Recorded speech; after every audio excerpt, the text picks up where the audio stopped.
My son woke up screaming after every weekend with his dad, and when I finally discovered why, it shattered everything I thought I knew about the man I once married. This is my story, and I need you to tell me if I did the right thing. I was born and raised in Ohio, in a small suburb outside Columbus, where everyone knew everyone's business. I met Marcus when I was 23, fresh out of college and working my first real job at a marketing firm downtown. He was charming, successful, and seemed to have his life together in ways I was still figuring out. We dated for 2 years before he proposed, and another year later, we were married in a beautiful ceremony that my parents helped pay for. Life felt perfect back then, like all the pieces were falling into place exactly as they should.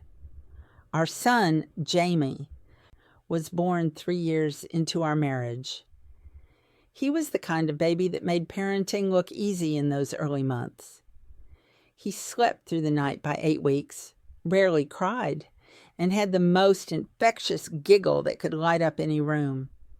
Marcus seemed like a devoted father at first, always eager to hold Jamie, change diapers, and take those endless newborn photos that filled up our phones. Looking back now, I wonder if I missed signs even then, or if people really can change that drastically over time. The cracks in our marriage started showing when Jamie turned 2. Marcus began working longer hours, or at least that's what he told me. He'd come home late, sometimes smelling like perfume that wasn't mine, with explanations that grew increasingly vague and unconvincing. I tried to hold things together for Jamie's sake, convincing myself that every marriage goes through rough patches and ours would smooth out eventually. But by the time Jamie was 4, I couldn't ignore the truth anymore. Marcus was having an affair with a woman from his office. And when I confronted him with the evidence I'd found on his phone, he didn't even try to deny it. He just packed a bag and left that same night. The divorce was messy in the way these things always are when kids are involved. My lawyer told me to document everything, keep detailed records, and maintain my composure no matter how much I wanted to scream. Marcus fought me on custody, claiming he deserved equal time with Jamie despite the affair, despite his repeated absences during our marriage, despite everything. His lawyer painted me as vindictive and controlling, someone trying to keep a father from his son out of spite. It hurt more than I expected, having my motherhood questioned and dissected in legal proceedings. But eventually, after months of mediation and court dates that drained my savings account, we settled on a standard custody arrangement.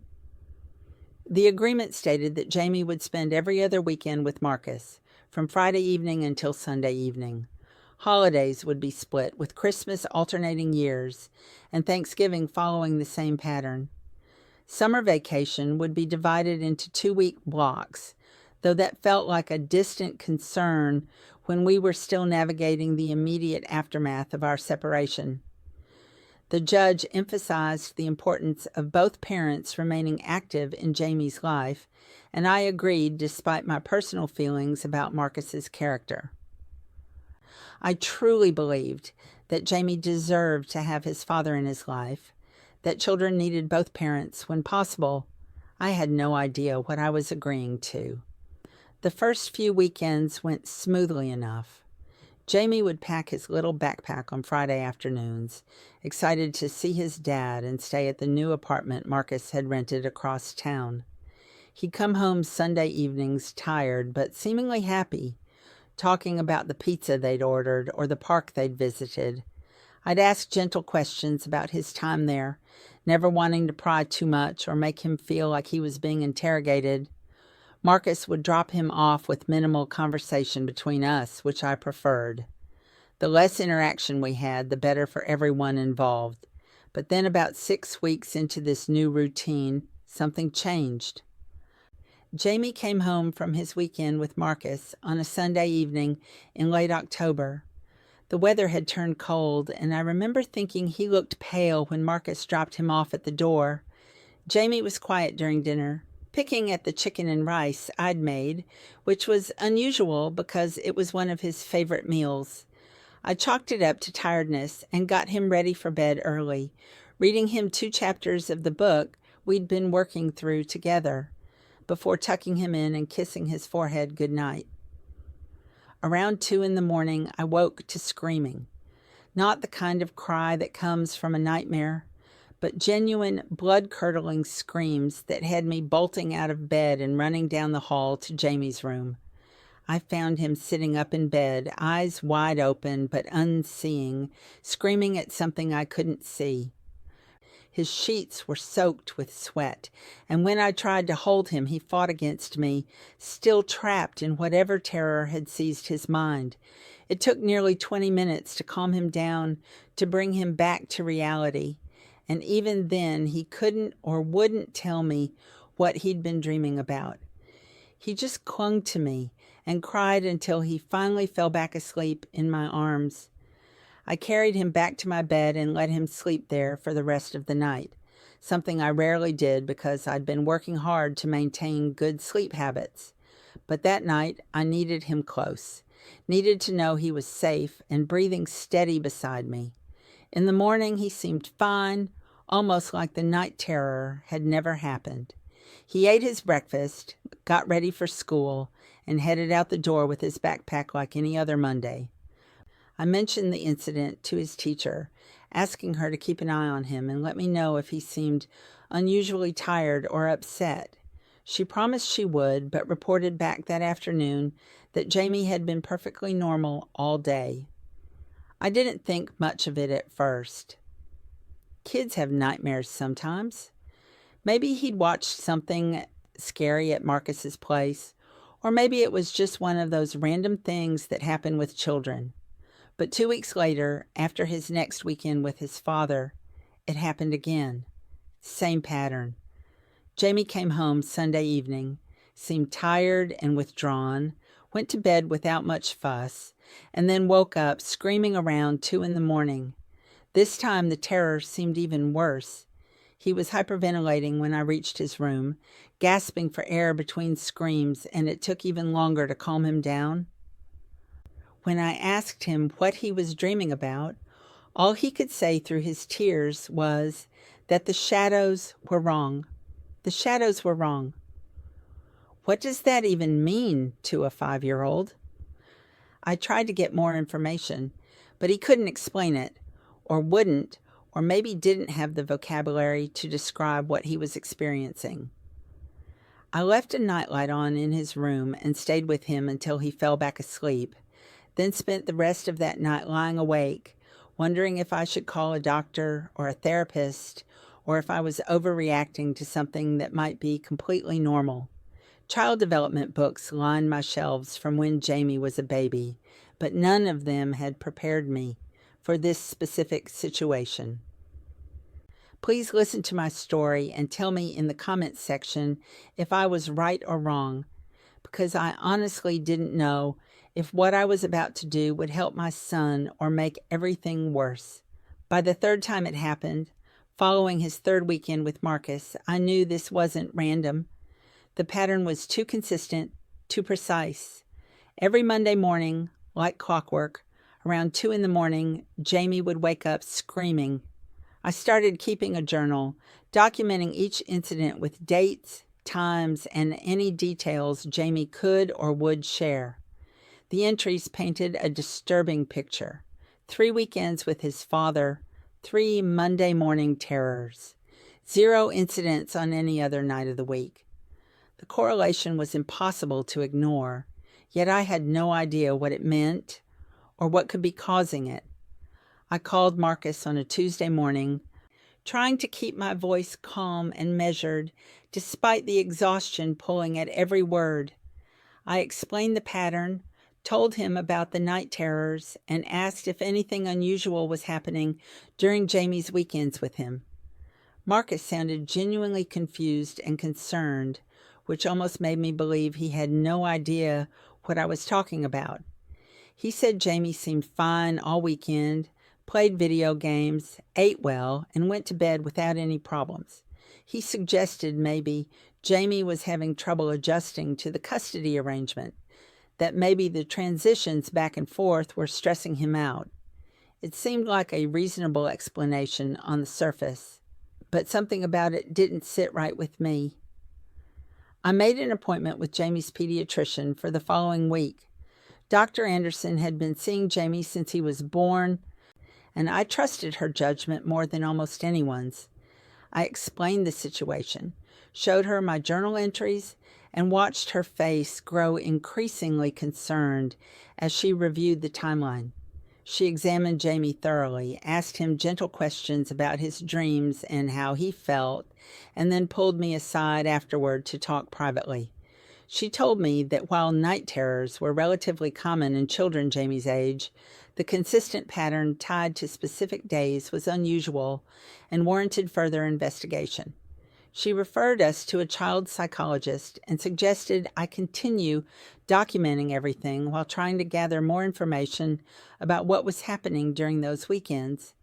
The child psychologist, Dr. Rita Hernandez, was a kind woman in her 50s with an office full of toys and books designed to put children at ease. I took Jamie to see her that Thursday, and she spent an hour talking with him, playing games, and building trust. Afterward, she met with me alone and explained that Jamie seemed like a well-adjusted, happy child overall, but he was clearly experiencing significant anxiety tied to something specific. She couldn't determine what that something was yet, but she wanted to continue seeing him weekly to build rapport and create a safe space where he might eventually feel comfortable sharing what was bothering him. She also gently suggested that I might want to reconsider the custody arrangement if the pattern continued, for Jamie's well-being and mental health. That suggestion hit me hard because I'd been trying so desperately to do the right thing, to give Jamie access to both his parents, to not be the bitter ex-wife who weaponizes custody out of spite. But watching my son suffer through these terrors every other Monday was destroying me. I barely slept anymore, lying awake even on weeks when Jamie was with me full time, anticipating the next episode, dreading the sound of his screams echoing down the hallway. My work performance was slipping. My boss had noticed, pulling me aside to ask if everything was okay at home. I'd given vague reassurances, but the truth was that nothing felt okay anymore. I decided to talk to Marcus again, this time in person rather than over the phone. We met at a coffee shop halfway between our homes, neutral territory where neither of us had the advantage. I brought my journal, showed him the detailed entries, and explained what both the pediatrician and the psychologist had said. I watched his face carefully, looking for any sign of guilt or recognition or understanding. Instead, I saw frustration and defensiveness. He accused me of trying to use Jamie's nightmares as an excuse to limit his custody time, suggested I was coaching Jamie to have these reactions, and said he'd call his lawyer if I tried to modify our agreement without cause. The conversation ended badly, with both of us angry and no closer to understanding what was happening to our son. But Marcus did agree to one thing before we parted ways. He said he'd pay closer attention during the upcoming weekend, would try to notice anything that might be triggering Jamie's anxiety, and would call me immediately if anything seemed off. It felt like a small concession, but I clung to it anyway, hoping that maybe this time would be different. That maybe Marcus would finally see what I was seeing, and we could work together to protect Jamie. That hope lasted exactly until Monday morning at 2 a.m, when Jamie's screams woke me once again. This episode was the worst yet. Jamie was completely inconsolable, thrashing so violently that I was worried he'd hurt himself. His eyes were open but dilated and unfocused, and he kept repeating the same phrase over and over between screams. "The door is open. The door is open. The door is open." I held him as tight as I dared, rocking him and humming the lullaby I'd sung when he was a baby, waiting for the terror to pass. It took 45 minutes this time before he finally calmed down enough to recognize me, to understand where he was, to stop fighting against my embrace. By the time he fell back asleep, the sun was starting to rise, and I knew I couldn't keep doing this. Something had to change, and soon, before these terrors damaged Jamie permanently. I called in sick to work that Monday and kept Jamie home from school. We spent the day together, just the two of us, doing quiet activities that didn't require much energy. We colored pictures, watched his favorite cartoons, and made cookies from a mix I found in the pantry. I didn't push him to talk about the nightmares, but I made sure he knew I was there if he wanted to share anything. Around lunchtime, while we were eating grilled cheese sandwiches at the kitchen table, Jamie suddenly looked up at me and said something that made my blood run cold. He said that his dad's friend came to visit every weekend, and the friend liked to play games that Jamie didn't understand. He said the games happened in the dark, and the door to his room was always open when they happened, even though he wanted it closed. My hands started shaking so badly I had to set down my sandwich. I forced myself to stay calm, to not let Jamie see the panic rising in my chest. I asked him gentle questions, trying to understand what he meant without leading him or putting words in his mouth. Who was this friend? What kind of games? Why did Jamie want the door closed? His answers were vague and confusing, filtered through the limited vocabulary and understanding of a 5-year-old child. But certain details merged that painted a picture I desperately didn't want to see. This friend was someone Marcus worked with. The games involved Jamie having to stay very quiet and very still. The door being open meant Jamie could hear other sounds in the apartment, sounds that scared him and made him feel unsafe, even in moments when nothing was actively happening to him. I felt sick, physically, desperately sick. I excused myself from the table, went to the bathroom, and vomited. My mind was racing with possibilities, each one more horrifying than the last. Was Marcus exposing Jamie to something inappropriate? Was this friend doing something to Jamie? Were they making him watch things no child should see? The questions multiplied faster than I could process them, and underneath it all was a growing rage that I'd ever trusted Marcus with our son, that I'd let this happen, that I hadn't figured it out sooner. I splashed water on my face, looked at myself in the mirror, and made a decision. I was going to find out exactly what was happening during those weekends, no matter what it took. I called Dr. Hernandez immediately, even though it was her lunch break. I explained what Jamie had just told me, trying to keep my voice steady and factual, despite the emotions threatening to overwhelm me. She listened carefully, asked a few clarifying questions, and then told me I needed to contact Child Protective Services right away. She said the details Jamie had shared, while vague, contained enough red flags that a formal investigation was warranted. She also offered to see Jamie for an emergency session that afternoon if I could bring him in, which I agreed to without hesitation. We needed professional documentation of what Jamie was saying, needed it recorded properly in case this ended up in court, which it almost certainly would. The CPS interview took place 2 days later in a special room designed for children, with cameras recording everything from multiple angles. A trained forensic interviewer talked with Jamie for over an hour, using anatomically correct dolls and careful questioning techniques designed to avoid leading a child toward any particular answer. I wasn't allowed in the room, which was torture, but I understood why. Any decent defense attorney would claim I'd coached Jamie if I'd been present during the interview. Instead, I sat in a waiting room with peeling wallpaper and outdated magazines, trying not to imagine what my son was describing in that other room, trying not to picture the things that might have been done to him. When the interview concluded, the social worker assigned to our case, A tired-looking woman named Patricia Chin sat down with me and explained the next steps. She said they were opening an investigation into Marcus and his living situation. They would be interviewing him, inspecting his apartment, and conducting background checks on anyone who had regular access to Jamie during those weekend visits.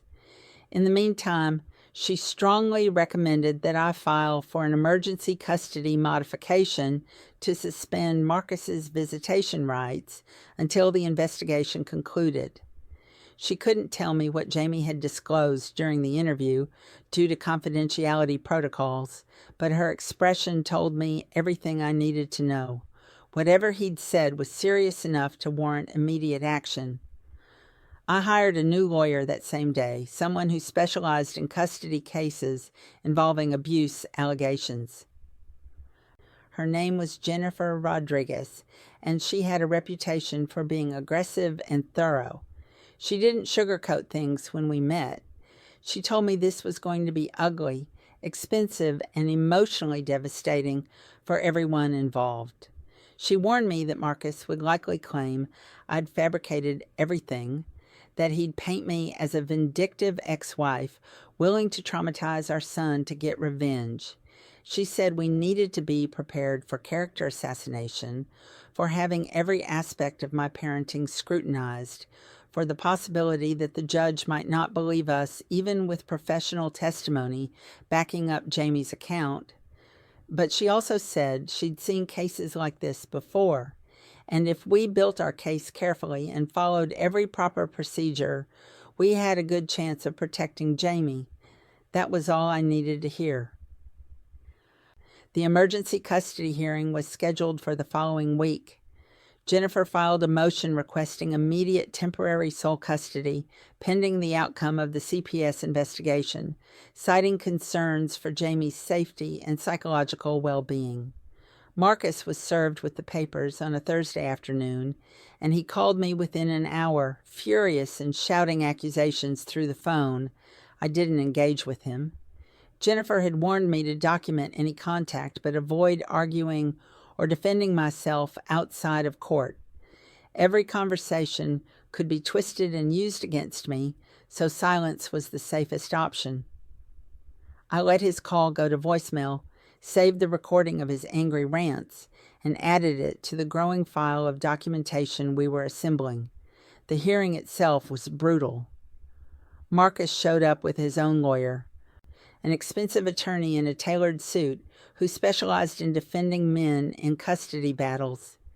They claimed I was alienating Jamie from his father, that the night terrors were coincidental or possibly caused by my own anxiety being projected onto our son.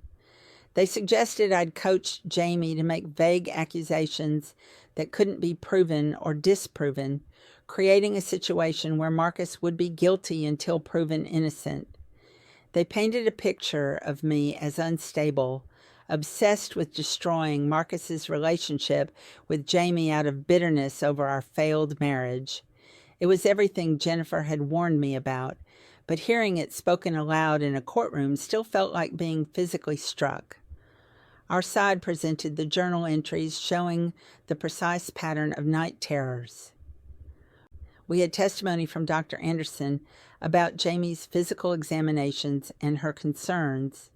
We had a written report from Dr. Hernandez detailing her sessions with Jamie and her professional opinion that he was experiencing trauma related to his time at his father's residence. We had the CPS report, which was still incomplete, but showed an active investigation was underway based on credible concerns. The judge listened to everything, asked pointed questions to both sides, and then made a decision that felt like both a victory and a failure. He granted my request for temporary sole custody, but emphasized it was only until the CPS investigation concluded. If the investigation found no evidence of abuse or neglect, the previous custody arrangement would be reinstated. We had won a battle, but the war was far from over. Jamie didn't go to Marcus's apartment that weekend, or the weekend after, or any weekend for the next 2 months while CPS conducted their investigation. The night terrors stopped almost immediately. He slept through the night without incident, woke up happy and rested, and slowly started seeming like himself again. His teacher noticed the change, commenting to me during a parent-teacher conference that Jamie seemed much more focused and engaged in class than he had been in months. Dr. Hernandez continued seeing him weekly, helping him process his experiences through play therapy and art projects that allowed him to express things he didn't have words for yet. The pictures he drew during those sessions were disturbing. Dark figures, open doors, a small boy hiding under blankets. Each one broke my heart a little more. The CPS investigation was thorough and invasive in ways I hadn't anticipated. They interviewed everyone in both Marcus's life and mine. They talked to neighbors in his apartment building, co-workers at his office, even his own parents, who I hadn't spoken to since the divorce. They conducted multiple home visits at Marcus's apartment, inspecting every room and photographing anything they deemed relevant. They reviewed his phone records, internet history, and financial statements looking for any red flags or suspicious patterns. And they interviewed Marcus himself multiple times, pressing him on inconsistencies in his story and confronting him with evidence that contradicted his initial claims that nothing unusual had happened during Jamie's visits. About 6 weeks into the investigation, Patricia Chin called and asked if she could meet with me in person rather than discussing things over the phone. That request alone made my stomach drop because it suggested she had information significant enough to warrant a face-to-face conversation. We met at her office on a gray afternoon in late January. She closed the door, sat down across from me, and started talking. The investigation had uncovered several concerning findings. First, Marcus had been regularly hosting overnight guests during weekends when Jamie was staying with him, despite telling the court during our divorce that he lived alone and had no plans to cohabit with anyone. Second, one of these frequent guests was a man named Derek who worked in Marcus's office building, but not directly with Marcus. Third, and most significantly, Derek had a criminal record that included a conviction for possession of illegal substances and an arrest for domestic violence that had been pleaded down to a misdemeanor. But the most damaging finding came from interviews with neighbors in Marcus's apartment complex. Multiple people reported hearing unusual sounds from his apartment late at night during weekends. One neighbor, an elderly woman who lived directly below Marcus, specifically mentioned hearing what sounded like a child crying or calling out, followed by adult voices telling someone to be quiet. She'd thought about reporting it, but hadn't wanted to get involved in other people's business. Another neighbor had seen Derek leaving Marcus's apartment very early in the morning multiple times, sometimes looking disheveled or unsteady.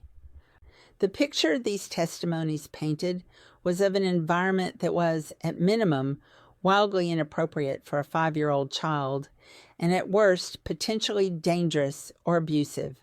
Now, this is where I did something that I want you to advise me if I was right or wrong. I decided to confront Marcus directly outside the legal process and against Jennifer's explicit advice. I wanted to hear him explain himself, wanted to look him in the eyes and understand how the man I'd once loved could have put our son in such a situation. I texted him and asked to meet, just the two of us, to talk without lawyers present. He agreed, probably thinking he could manipulate or intimidate me without Jennifer there to intervene. We met at a park near my house on a Saturday afternoon, sitting at a picnic table while Jamie was safe at my mother's house for the day. I didn't ease into the conversation. I told Marcus exactly what CPS had found. I described the neighbor testimonies, the background check on Derek, the evidence that he'd been lying about his living situation. I watched the color drain from his face as I spoke, watched him realize that his carefully constructed denials were falling apart. And then I asked him the question that had been haunting me for months. What were you doing? What was happening in that apartment that traumatized our son so badly he couldn't sleep without screaming?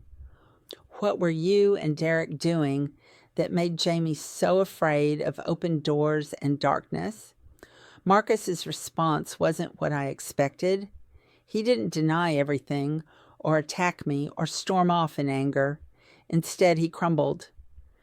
He started crying right there at that picnic table, his face in his hands, shoulders shaking with sobs that seemed to come from somewhere deep and broken inside him. When he finally looked up, his eyes were red and his voice was hoarse. He said Derek wasn't just a friend from work. They'd been in a relationship for over a year, since before our divorce was even finalized.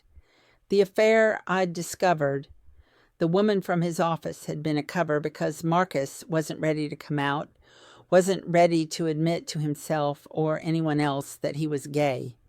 Derek had been spending every weekend at the apartment, sharing Marcus's bed, living as his partner during the times when Jamie was there. I sat there stunned, trying to process this information and understand how it connected to Jamie's terror. Being gay didn't make someone a bad parent.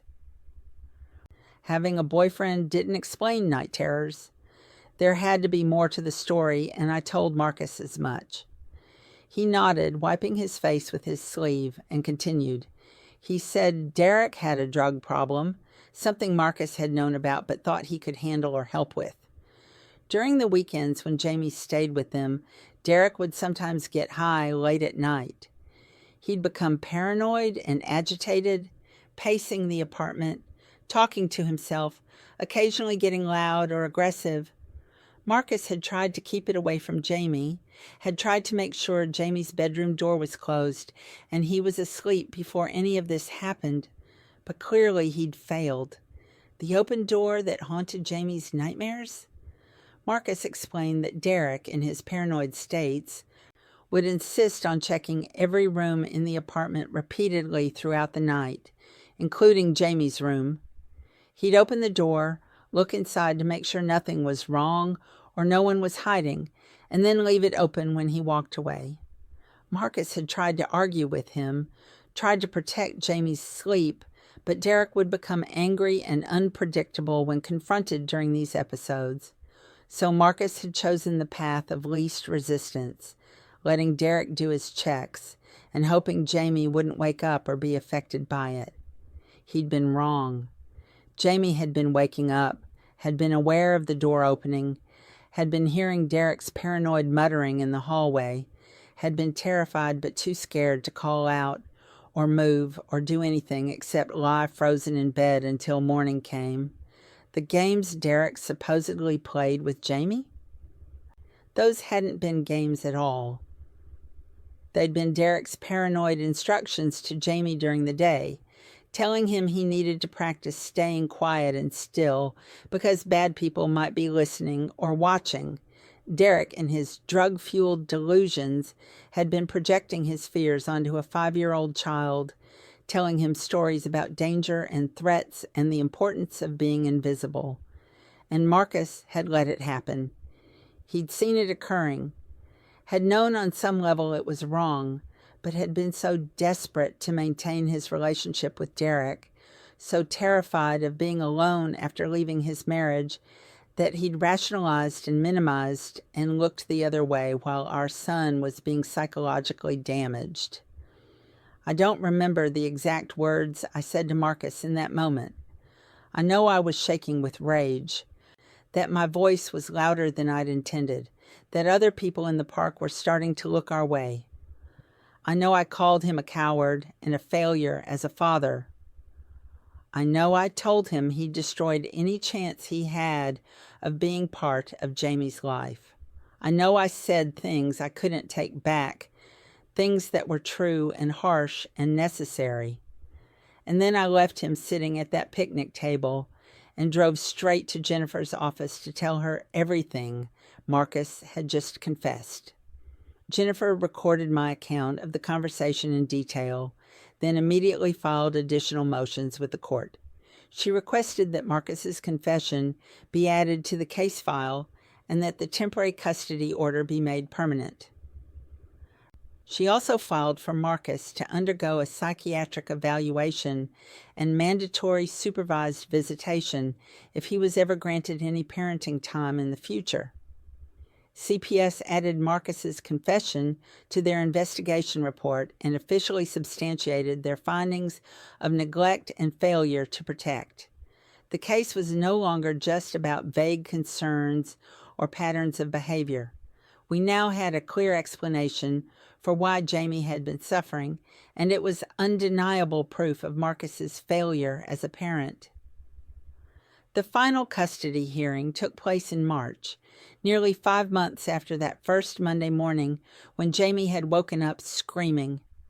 Marcus's lawyer had tried to argue that his client had made a mistake in judgment, but wasn't a danger to Jamie, that he'd ended his relationship with Derek immediately after our confrontation and was committed to making better choices going forward.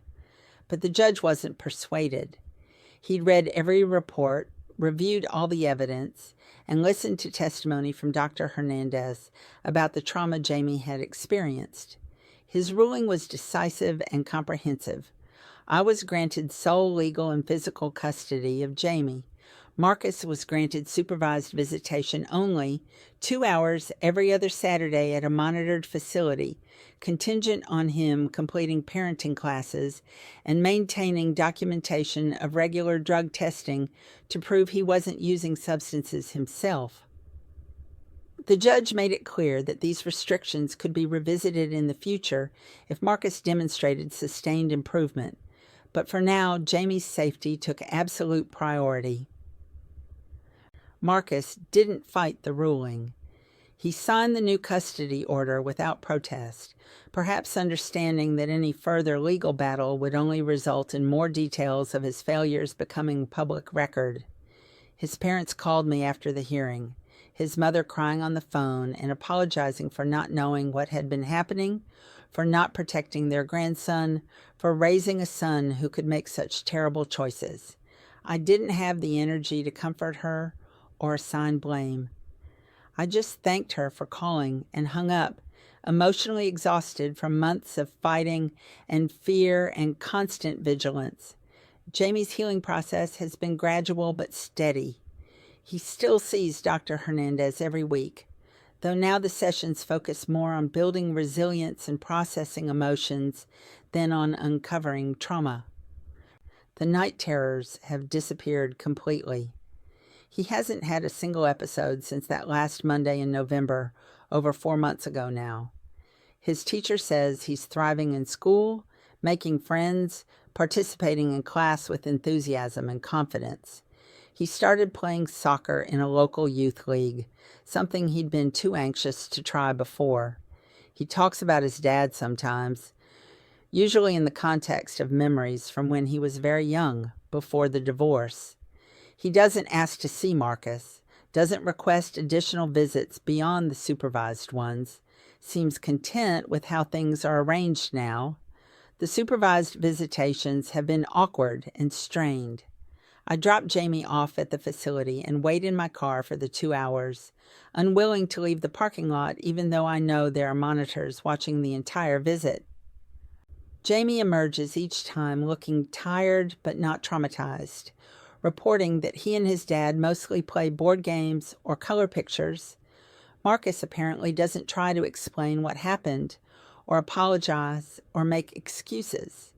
Maybe his therapist has advised him to just focus on rebuilding trust slowly, letting Jamie set the pace for their relationship. Maybe he genuinely doesn't know what to say to a 5-year-old about adult failures and addiction and fear. Either way, the visits continue every other Saturday, a pale shadow of the weekend custody arrangement we'd started with, but safer and more appropriate for where things stand now. My own healing has been harder to quantify. I still have moments of rage when I think about what Marcus did, or more accurately, what he failed to do. I still feel guilty for not realizing sooner what was happening, for not trusting my instincts when the first night terror occurred, for giving Marcus the benefit of the doubt when I should have been protecting my son more aggressively. Dr. Hernandez says that guilt is normal but misplaced, that I responded appropriately once I understood the situation, that I can't blame myself for not knowing what Marcus was actively hiding from me. Intellectually, I understand she's right. Emotionally, I'm still working on believing it. The ripple effects of this situation have extended far beyond just Marcus and me. His family has been devastated by the revelations. His sister, who I'd always gotten along with during our marriage, stopped speaking to me entirely after the final custody hearing. She called me vindictive and cruel, said I'd destroyed her brother's life over a mistake, accused me of homophobia for using his relationship with Derek against him. That accusation stung particularly badly because it completely missed the point. I don't care that Marcus is gay. I care that he exposed our son to an unstable drug user and prioritized his relationship over Jamie's safety. The distinction seems obvious to me, but apparently not to everyone in Marcus's family.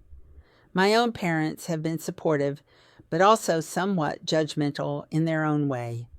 My mother keeps saying she never trusted Marcus fully, that she always sensed something off about him even during our marriage.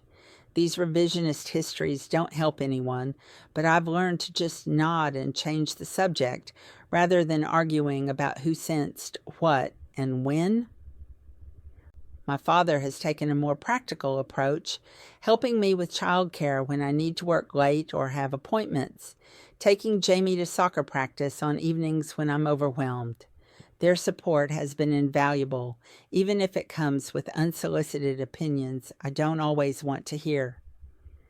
The most unexpected casualty of this entire situation has been Marcus's relationship with his own sister and her family. She has 2 children, Jamie's cousins, who used to play together at family gatherings before the divorce. After the custody battle concluded, she made it clear that her children would not be spending time with Jamie anymore, that she didn't want them exposed to the drama and dysfunction surrounding my son. Her words, not mine. When I tried to explain that Jamie was the victim in this situation, that he'd done nothing wrong, she hung up on me. My kids haven't seen or spoken to their cousins in over 2 years now, and based on the last tense conversation I had with Marcus's sister, I don't expect that to change anytime soon. That estrangement has been harder on Jamie than I initially anticipated. He asks about his cousins sometimes, wondering why they don't come to his birthday parties anymore, or why we never see them during holidays. I've tried to explain in age-appropriate terms that sometimes adults have disagreements that affect everyone around them, that it's not his fault, that maybe someday things will change. But how do you really explain family fractures to a child? How do you make him understand that his aunt blames me for exposing her brother's failures, that she's chosen Marcus's side, despite the evidence of what he allowed to happen? These explanations feel inadequate and hollow, but they're the best I have to offer. There's also been the matter of Marcus's relationship with Derek, which apparently did not survive the fallout from our custody battle despite Marcus's initial commitment to his boyfriend.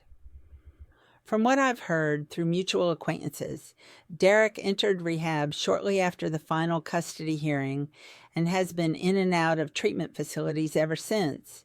Marcus, meanwhile, has been living alone in a smaller apartment, working his job and attending his court-mandated therapy sessions.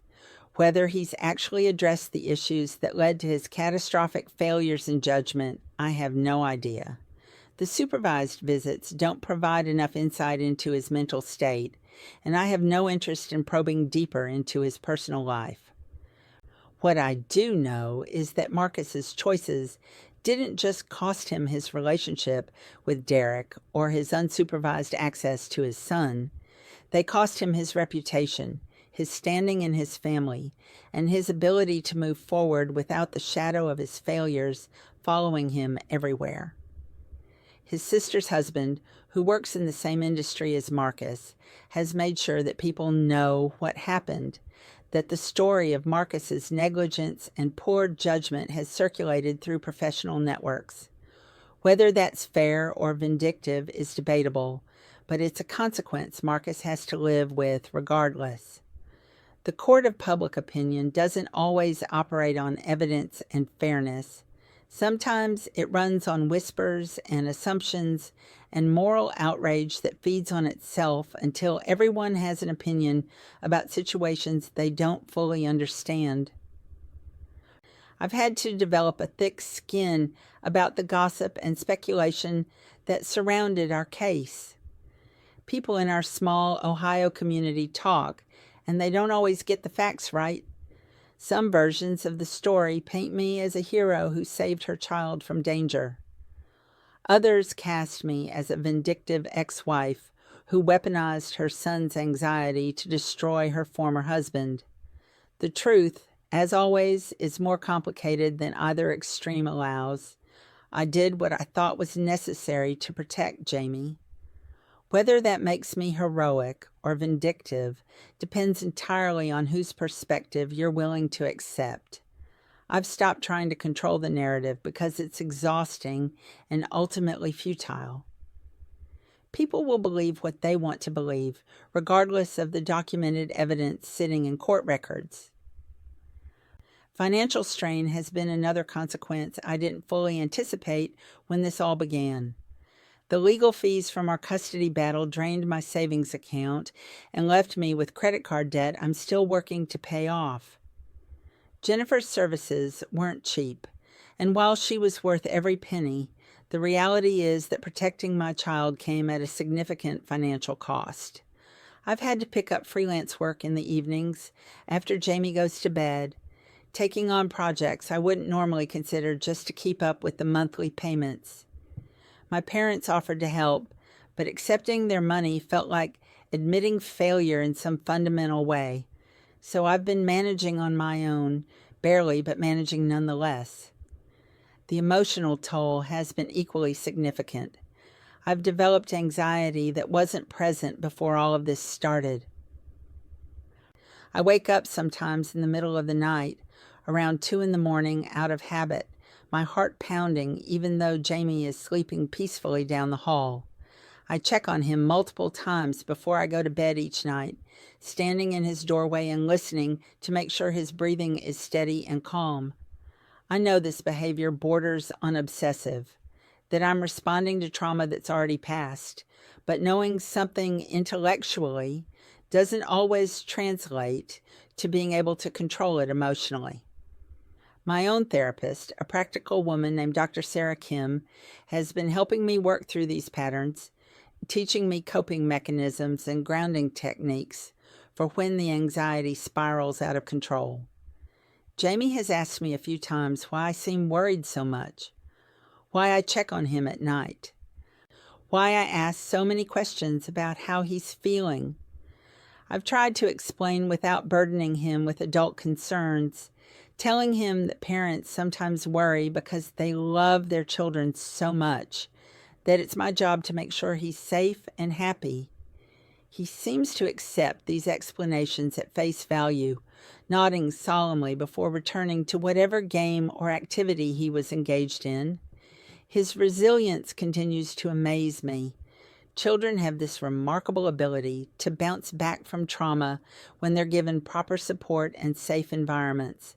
I'm doing everything in my power to make sure Jamie has both. The supervised visitation facility where Marcus sees Jamie has become a strange kind of neutral ground in our ongoing situation. It's a cheerful space despite its purpose. Decorated with bright colors and filled with toys and games designed to make children comfortable, there's always a monitor present, usually a trained social worker who observes the interactions and takes notes on a clipboard. Marcus seems uncomfortable there, stiff and uncertain in his movements, like he's always aware of being watched and judged. I suppose he is. Every interaction is documented, every word potentially scrutinized if there are future custody proceedings. That level of surveillance would make anyone self-conscious, but it's necessary given what happened. Trust has to be earned back slowly when it's been shattered so completely. I've thought a lot about whether I should have handled things differently at various points throughout this ordeal. Should I have confronted Marcus sooner, before involving CPS and lawyers? Should I have tried harder to get information from Jamie in those early weeks when the night terrors first started? Should I have trusted my instincts immediately instead of giving Marcus the benefit of the doubt? These questions don't have clear answers, and dwelling on them doesn't change what happened, but they circle through my mind anyway during quiet moments. Second-guessing seems to be an unavoidable part of parenting, amplified exponentially when the stakes involve your child's safety and well-being. What I don't question is the decision to fight for sole custody once I understood what was happening. Some people, including members of Marcus's family, have argued that I overreacted, that supervised visitation was an extreme response to what they characterize as poor judgment rather than intentional harm. But those people weren't listening to their child scream in terror at 2 a.m. every Monday.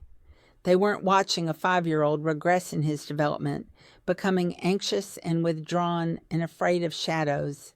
They weren't sitting in a therapist's office looking at disturbing drawings of dark figures and open doors.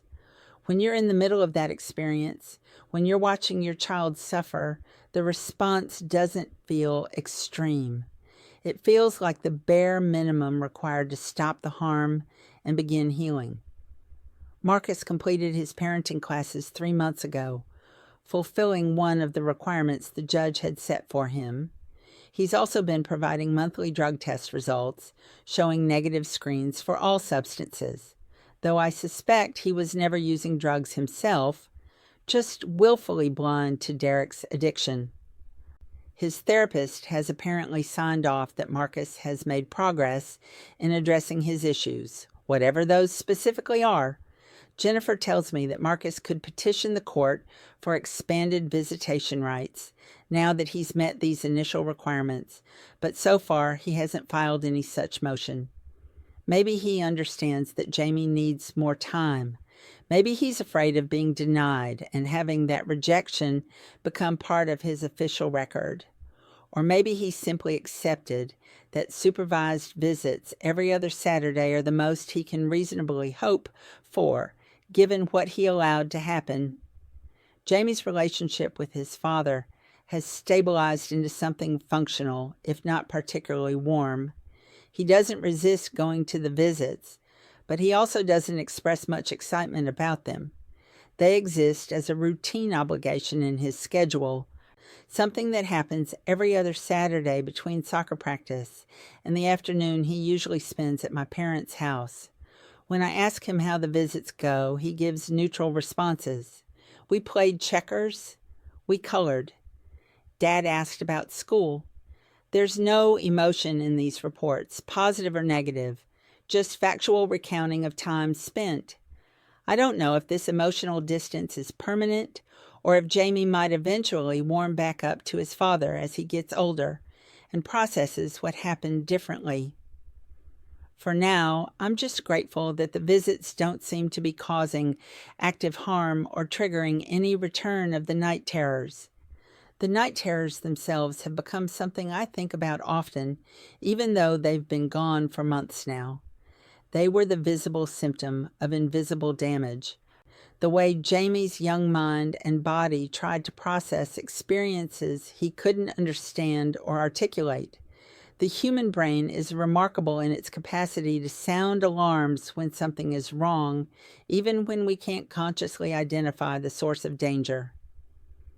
Jamie's screams were his system's way of saying something here is not safe. Something here is not right. Please help me. I'm grateful that I listened, that I didn't dismiss those terrors as random nightmares or developmental phases that would pass on their own. They were communication. and learning to interpret them correctly possibly saved Jamie from months or years of additional trauma? Dr. Hernandez has told me that Jamie's prognosis is good, that with continued therapy and a stable home environment, he's likely to develop into a healthy, well-adjusted adult without significant lasting effects from this period of his childhood. She's also cautioned me that adolescence might bring new challenges as Jamie becomes capable of understanding what happened to him in more sophisticated ways. A 5-year-old experiences trauma differently than a 13-year-old or 16-year-old might process those same events in retrospect. We may need to revisit therapy more intensively during those years, helping Jamie work through questions and feelings that he's not developmentally ready to grapple with yet. I'm trying to prepare myself for that possibility while also not borrowing trouble from a future that hasn't arrived. My relationship with Marcus's extended family remains complicated and largely fractured. His parents have made some tentative efforts to rebuild connection with Jamie, requesting occasional supervised visits of their own through proper legal channels. I've agreed to these visits because Jamie's relationship with his grandparents is separate from his relationship with Marcus, and they weren't responsible for what happened during those weekends. The visits happen once a month at their house, with me present the entire time, and they've been pleasant enough. Marcus's mother cries every time she sees Jamie, overwhelmed with guilt and relief and complicated emotions she doesn't quite know how to express. His father is quieter, more reserved, but clearly trying to be present in Jamie's life in whatever capacity I'll allow. They never mention Marcus during these visits, and neither do I. It's an unspoken agreement that some topics are better left unaddressed when a child is present. Marcus's sister, however, has made no such efforts toward reconciliation. The last time we spoke, about a year ago now, she accused me of tearing the family apart and destroying Marcus's life over what she called a momentary lapse in judgment. Her inability or unwillingness to understand the severity of what Marcus allowed to happen has created a permanent rift between us. I've stopped trying to explain or justify my actions to her because she's clearly committed to a narrative where I'm the villain and her brother is the victim. It's painful to lose family connections, even ones that were more obligatory than genuinely close, but some relationships can't survive fundamental disagreements about child safety and parental responsibility. The question I get asked most often, both by people who know the full story and by those who only know fragments, is whether I think Marcus loved Jamie. It's a complicated question without a simple answer. I think Marcus loves Jamie in the abstract way that parents often love their children, as extensions of themselves, as reflections of their own hopes and desires. But loving someone doesn't automatically translate to protecting them well or making good decisions on their behalf. Marcus's love for Jamie wasn't strong enough to override his fear of being alone, his denial about Derek's drug problem, or his willingness to pretend everything was fine when it clearly wasn't. That kind of conditional, self-centered love isn't enough when you're responsible for a vulnerable child. Jamie deserved better, and the fact that Marcus couldn't provide better doesn't mean his feelings weren't real, just that they were insufficient for the task of actual parenting. I've also been asked whether I think I was too harsh in my response to Marcus's failures. People who ask this question usually follow it with observations that Marcus didn't directly abuse Jamie, that he was trying to balance his own needs with his responsibilities as a father, that everyone makes mistakes. These statements are technically true, but miss the larger point. Marcus's mistake wasn't a momentary lapse in judgment. It was a sustained pattern of prioritizing his relationship with an unstable drug user over his son's safety and well-being week after week, even as evidence mounted that Jamie was being harmed. When you make that choice repeatedly, it stops being a mistake and becomes a character failing. My response wasn't harsh. It was proportionate to the damage that was done and the danger my son was placed in. Looking back on the entire experience now, with some distance and perspective, I can identify specific moments that feel like turning points. The first Monday morning, when Jamie woke up screaming and I wrote it off as a random nightmare instead of immediately investigating. The third time it happened, when I finally acknowledged the pattern, but still didn't have enough information to understand its meaning. The conversation with Marcus at the coffee shop when he denied everything and I knew with absolute certainty that he was lying, even if I couldn't prove it yet. The afternoon Jamie told me about the friend and the games and the open door when horror and clarity hit me simultaneously. The meeting with CPS when I realized I was no longer navigating this alone, that professionals believed me and would help protect my son. Each of these moments shaped the trajectory of what followed, creating the path that led to where we are now. Where we are now is actually in a pretty good place, all things considered. Jamie is thriving. I'm managing. We've built a life that feels stable and safe, even if it's not the life I imagined when I first got married and started a family. Single parenting is exhausting and lonely and financially stressful, but it's also simpler in some ways. I make decisions based solely on what's best for Jamie without having to negotiate or compromise with someone whose judgment I don't trust. Our home is peaceful.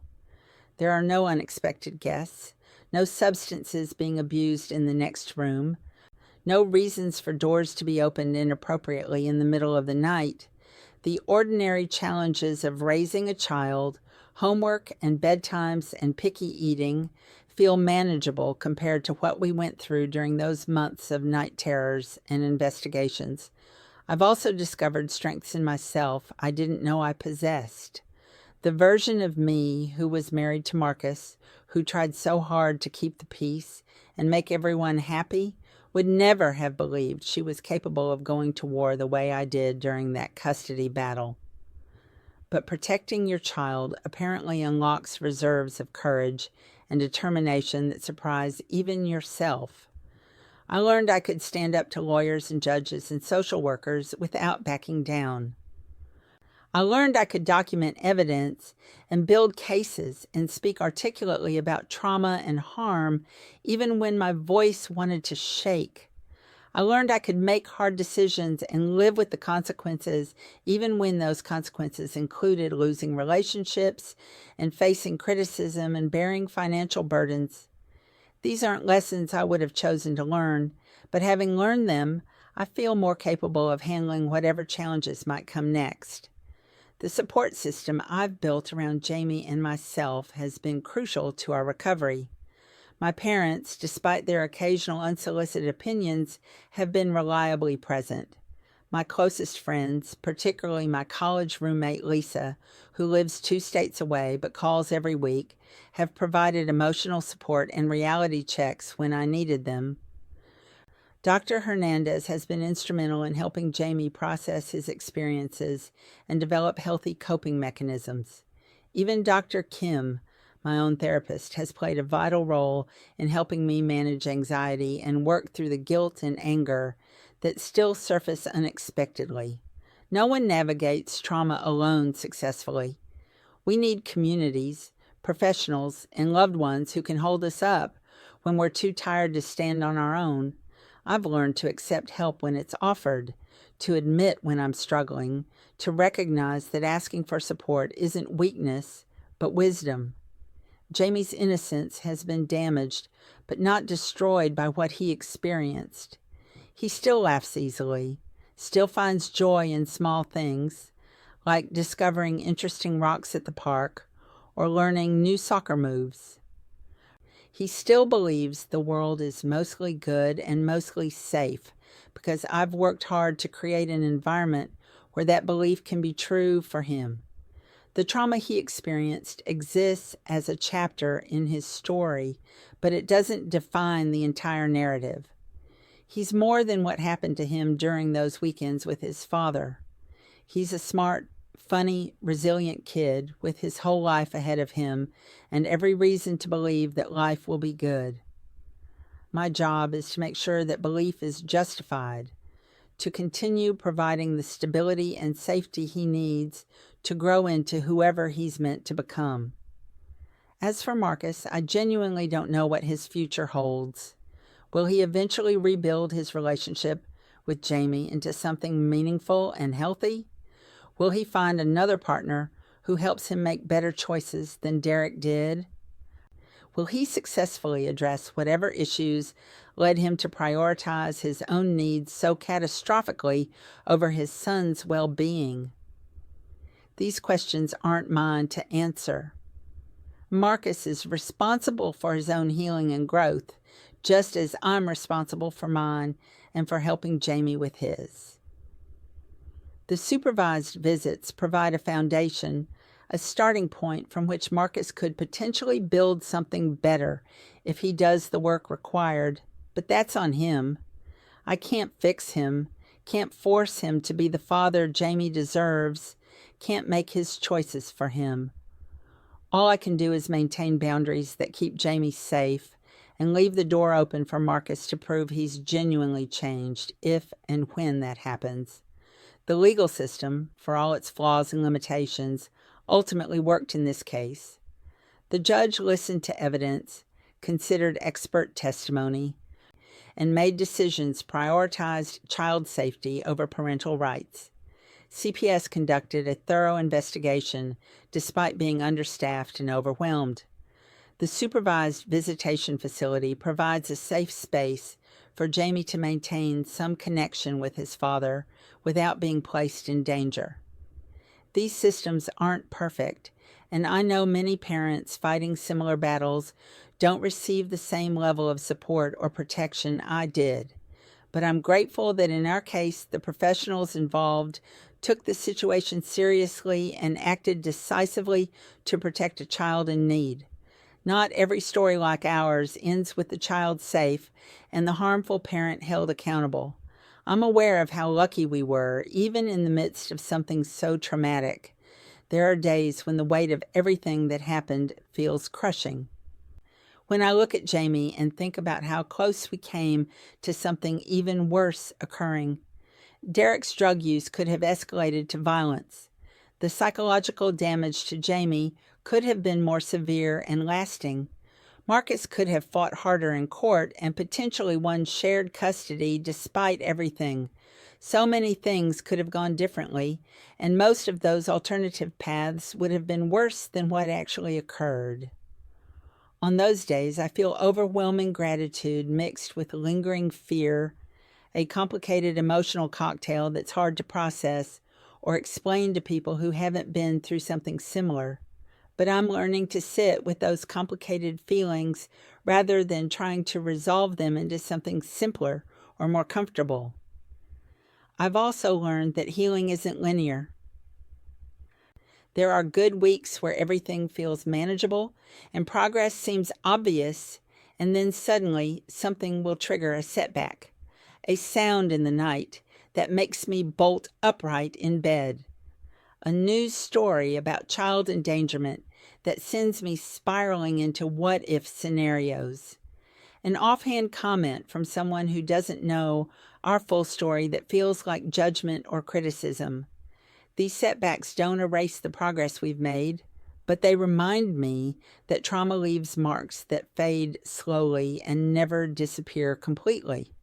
Dr. Kim says this is normal, that expecting to just move on from something this significant would be unrealistic and probably unhealthy. The goal isn't to forget what happened, but to integrate it into our story in ways that don't control or define us. Some days I'm better at that integration than others. Jamie will eventually have questions I don't know how to answer. Why did this happen? Why didn't his father protect him better? What was Derek thinking when he behaved so inappropriately? How could adults who were supposed to keep him safe fail so completely? These questions are coming probably sooner than I like, and I'm trying to prepare honest answers that don't villainize Marcus beyond what Jamie can emotionally handle at different developmental stages. The truth is complicated and adult and messy in ways that don't translate easily to child-appropriate explanations. But I owed Jamie honesty, age-appropriate honesty, that acknowledges harm without traumatizing him further with details he doesn't need. Finding that balance will be an ongoing challenge as he grows older and his capacity for understanding deepens. The financial debt from our legal battle will take years to pay off completely, but I've made peace with that reality. Some things are worth going into debt for, and protecting your child from harm is definitely on that list. I've created a payment plan that's manageable within my budget, and I'm gradually working down the balance while still maintaining enough savings to handle emergencies. Money can be earned back. Time can't be recovered. The months Jamie spent suffering could have turned into years if I'd let financial concerns prevent me from taking legal action. That would have been a far greater cost than any amount of credit card debt. So I try to maintain perspective when the monthly statements arrive and the numbers feel overwhelming. Marcus's journey toward becoming a better parent, if that's even a journey he's genuinely on, is separate from my own healing process. I don't need him to apologize or explain or grovel for forgiveness. What happened, happened. The court has acknowledged it, professionals have documented it, and consequences have been assigned. Whether Marcus learns from those consequences or resents them is ultimately between him and his own conscience. My focus has to remain on Jamie and on creating the best possible future for both of us despite the past we're carrying. That means I can't spend emotional energy tracking Marcus's progress or lack thereof. I can't let my anger at him continue consuming space in my thoughts and my heart. Letting go of that anger doesn't mean forgetting or forgiving, just refusing to let Marcus continue harming us through my own inability to move forward. The holidays have been both easier and harder since our custody arrangements changed. Easier because I don't have to negotiate splitting Jamie's time or worry about what's happening at Marcus's place during Christmas break. Harder because there's something sad about a child who doesn't see one of his parents during major holidays, even when there are good reasons for that absence. Marcus's parents have started inviting both Jamie and me to their house for holiday meals, an olive branch that I've cautiously accepted. These gatherings are somewhat awkward, with everyone carefully avoiding mentioning Marcus, even though his absence is the obvious elephant in every room. But they give Jamie some connection to that side of his family, and they allow his grandparents to be present in his life, which seems important for everyone involved. Please tell me in the comments section if I was right or wrong to fight for full custody after discovering the truth, because this decision didn't just end her honeymoon early, it cost her the husband she loved, turned our parents against me, and left our family so fractured that my own children haven't spoken to their cousins in 2 years.